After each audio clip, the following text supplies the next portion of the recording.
Gotcha. Hey, how's it going everybody? It's Thegameconomist, and today we're going to be taking a look at the new Lunastra heavy bowguns. Well, you know what? We'll take a look at the light bowguns as well. Why not? I mean, if we're going to take a look at one, we should take a look at the other. Before we get started, I just want to mention that in order to upgrade to these heavy bowguns, you're going to need something called a Research Commissioner ticket. Just recently made a guide on how to get those, so go ahead and take a look at that guide because if you don't know how to get them, you're going to need to know how to get them anyways. Okay. Let's jump right into it. This is going to be kind of a brief analysis of all of them. I'll tell you what I actually did. I actually sat down with a notepad and a pen, and I really did my research on these heavy bowguns before doing this commentary, so I kind of already know kind of like the too long don't read version of each of these guns, and that's kind of what I'm going to give you. So with the Empress Cannon Blaze, it comes with a skill called Guts. Guts is not a very good skill for any weapon or any armor in my opinion. Basically it's like Fortify. It's only beneficial if you die, and skilled players don't die. That's the reality. Speedrunners especially, they don't care about something like Guts, right? So Guts isn't going to be a high tier skill. It's okay. I guess it's kind of novel, and some people probably get a kick out of it, right? When we take a look at the attributes of the Empress Cannon Blaze, we'll see that it has 285 attack, 20% affinity, and it has a small decoration slot. All that's pretty good starting out. That's better than a lot of the vanilla heavy bowguns that came with the game when it launched. It's nothing to go wild about either, especially since you only have one augmentation slot. And then when we take a look at the ammo, and that's really what you got to look at when you're taking a look at any bowgun, right? You notice it doesn't really do anything well except for flaming and freeze. So I did kind of like cross-check it against all the other heavy bowguns. I think for flaming, you're better off with the Tereth Magma heavy bowgun for flaming. But for freeze, this is actually the best heavy bowgun for freeze ammo. So that's why you would build the Empress Cannon Blaze. It's just to use that freeze ammo. Though I have to say, the light bowgun version, Empress Shell Blaze, is probably going to be better because it gets rapid fire on the freeze ammo. So as a heavy bowgun, this does hold more per clip, but I believe, don't quote me on this, but I was doing some testing in the past between an archetype just like this, where I had 7 shots of flaming ammo and heavy bowgun, and I had 3 shots of rapid fire flaming ammo in a light bowgun, and the light bowgun actually won out in terms of damage. I did a bunch of testing on Valhazak with that, and yeah, the light bowgun seemed to outperform. So I think that if you really wanted the best freeze ammo build, what you're going to be using now is the new Empress Shell Blaze. But if you only use heavy bowguns, you would build this one instead to use that freeze ammo. This is relevant because the new monster Lunastra is only weak to one elemental type. Well, only has a 3-star weakness to freeze. So if you're wanting to use these as an elemental counter to her, these are both good options. This one and the light bowgun version. All right, moving right along. We have Empress Cannon Ruin. Here's the short version of it. Don't build this. This is a bad heavy bowgun to build. Basically, it's a spread heavy bowgun, and the problem is you have the Tereth Horn and the Tereth Glutton, and both of those heavy bowguns do a much better job. In fact, the Glutton will outperform this heavy bowgun like crazy. And if you're curious, if you want to learn more about the Glutton heavy bowgun, if you happen to have one in your inventory, I also made a long guide for that, an 18-minute long guide. So if you're interested in learning how to use the Glutton heavy bowgun, go take a look at my guide.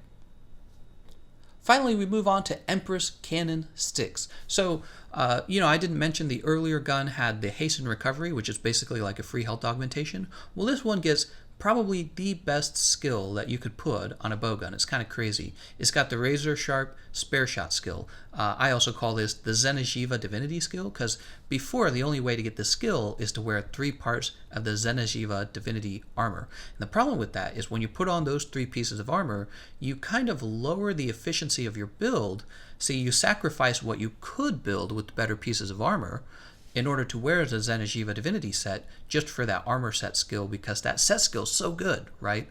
For bowguns, if you don't know what it does, basically when you're shooting, you have probably about a 25% chance not to expend any ammo while you're shooting. This is extremely valuable in 2 ways. It increases the size of your ammo clip, right? So if you hold 4 shots and you have a 25% chance not to expend it, then you probably have a clip size of about 5.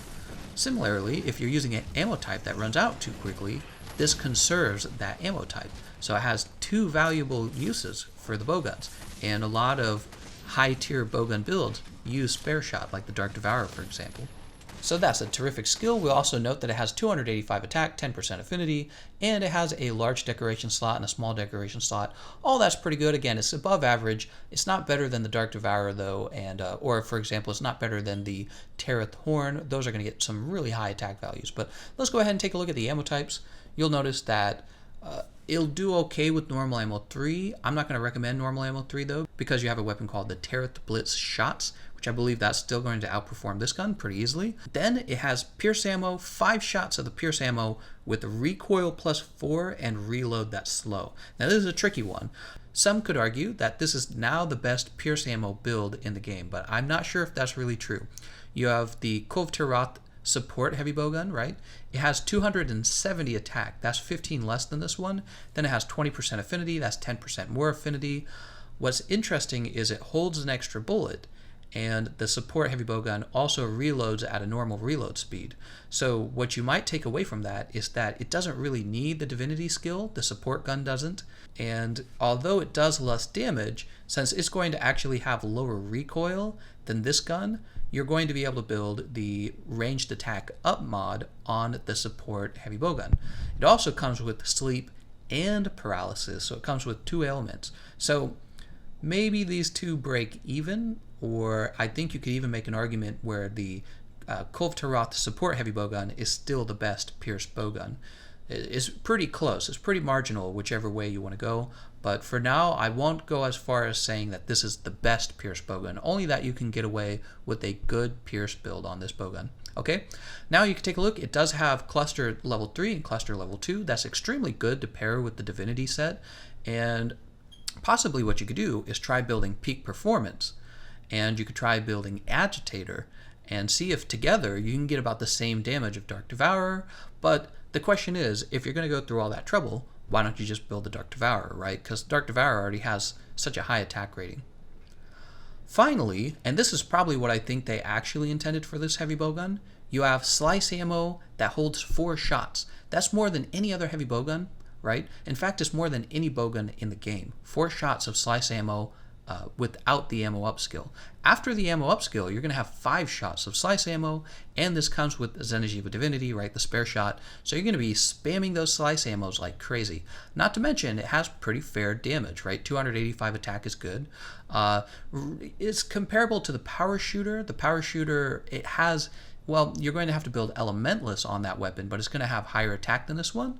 But the fact that this one doesn't have to build Elementless, and it comes with the free spare shot skill, means you're probably going to be able to build for damage anyways, and I think it really will surpass the power shooter to become the best slice ammo bowgun in the game. So I would definitely build Empress Cannon Sticks and give that slice ammo a try.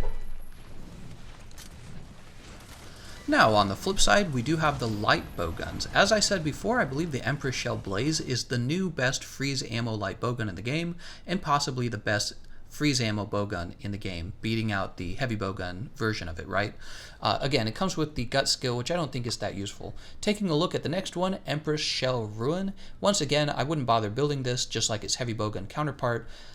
It is a spread ammo bowgun, and it just doesn't make sense to build this when you have the Devil Joe light bowgun, which is going to outperform it for spread. Not to mention Glutton and Horn, those are heavy bowguns, which are seriously going to outperform it on spread. So I wouldn't worry about Empress Shell Ruin unless you're dying to play around with haste and recovery.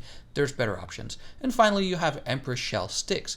Now, when you take a look at Empress Shell Sticks, once again, you'll notice that the light bowgun kind of follows the archetype of the heavy bowgun, but you'll notice it doesn't actually hold a lot of pierce ammo, and it doesn't actually hold a lot of slice ammo, and I feel like they really did this on purpose because they didn't want it to be overpowered. If it held 4 shots of slice, this would be the best slice ammo bowgun in the game.